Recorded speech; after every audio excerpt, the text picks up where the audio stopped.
So I just beat Ninja Gaiden Ragebound, and I really liked it. I was really looking forward to this game, just because I like 2D platformers, and I recently sort of got into Ninja Gaiden with Ninja Gaiden 2 Black and played a little bit of Ninja Gaiden Black and stuff like that. And Ninja Gaiden 4 looks so sick, so I'm definitely excited for that. So when this game came out, or at least was announced, I was looking forward to it. I'm also sort of looking forward to like Shinobi, which comes out, I think, in like 2 weeks or something like that. So I don't know if I'm gonna be picking that up because it's a Metroidvania, and that's not really my thing. But this game, definitely sort of like almost Katana Zero in that sense, of how it's laid out with like level to level, sort of challenging, platforming, hack and slash. I don't really know what you call this type of thing.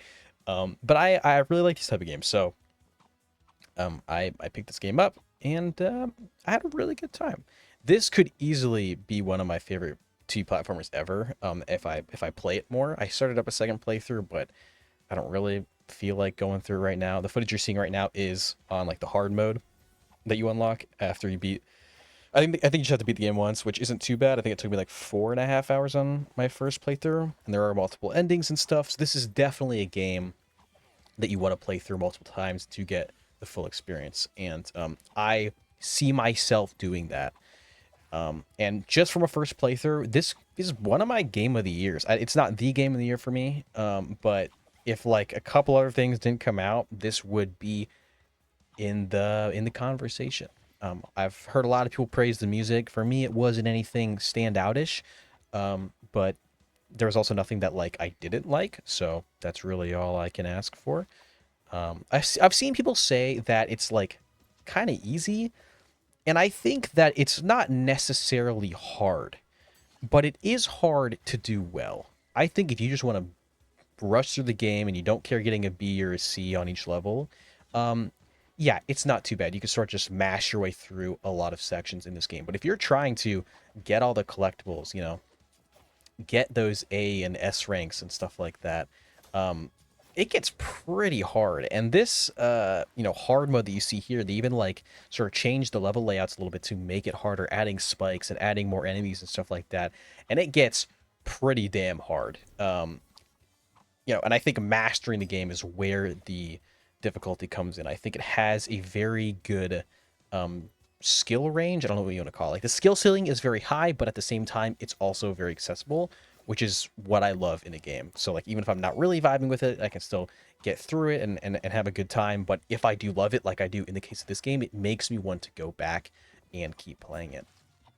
Um, Obviously, the standout here is the pixel art. It's so good. It's almost reminiscent of that PS1 style pixel art where they really mastered it and like everything is just so smooth. The backgrounds are just so beautiful. There were multiple times where I would, stop and stare at the just the pixel art in the backgrounds, and like even just Kenji, the main character you play, his running animation is just really nice, and like the slashes he does, and the enemies getting like slashed in half, and like the blood splattering everywhere. It's just super sick. And on that note, the bosses are so fucking cool looking, dude. Like, there are multiple times where I was like, Jesus fucking Christ, just like the final boss. I'm not gonna say what it is. Just looks so sick, and there's plenty of other ones where you're fighting like, this isn't really like a spoiler, but you're fighting like demon human hybrid type things, and they're just like these mangled, just gross looking whatever. And you can really tell that this game is made by the Blasphemous devs, because one thing that Blasphemous, even though it's not, like I said, I don't really like Metroidvania, so I haven't played too much of it, but I have dabbled in it a little bit here and there. And one thing that's really awesome about Blasphemous is their pixel art and like the gore and stuff like that. And you can see it so clearly here. And that might be I think that is my favorite part of the game. Like it's just so satisfying hitting those like charge shots, like the things that I have right here, like the powered up souls or whatever, are super cool. The story is sorta whatever, it exists to feed you to the next level essentially. And in that case, whenever games do that, my only request is just don't make it bad. And here, it's bad. I mean, it's not bad. It's not bad. Like I'm never like, oh, when will this end? It's pretty typical, you know, I can't really say anything without spoiling it, but it's a pretty typical storyline. I think Kenji is okay. I think Kuromi, I think is her name, the black spider clan character that you play as, where you like throw her shurikens and stuff like that. She's all right. Nothing standoutish here. There were definitely some times when I like found myself chuckling at some of the dialogue, um, but yeah, nothing crazy. Overall, I think this game is really good. I've seen some complaints with Switch 2 in handheld mode. Like, I think it's like maybe the resolution's a little weird or something like that. But I played it on PC, and obviously it's a 2D pixel art game. Ran great. Um, I'm sure wherever you pick this game up, it's going to be a good time. I do plan, at least as of now, getting the physical for the Switch, just because this game, like I really do like it that much that I want to invest in the physical, which comes out, I think like September like 12th or something like that, like in a month from now.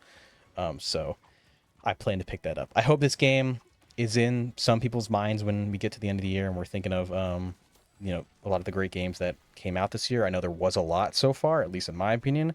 So hopefully this game doesn't get lost in the shuffle. I don't think it will. I think this game is amazing, and I think you should definitely check it out. I think it's like $20, like $25 or something like that. So I think it's definitely worth it.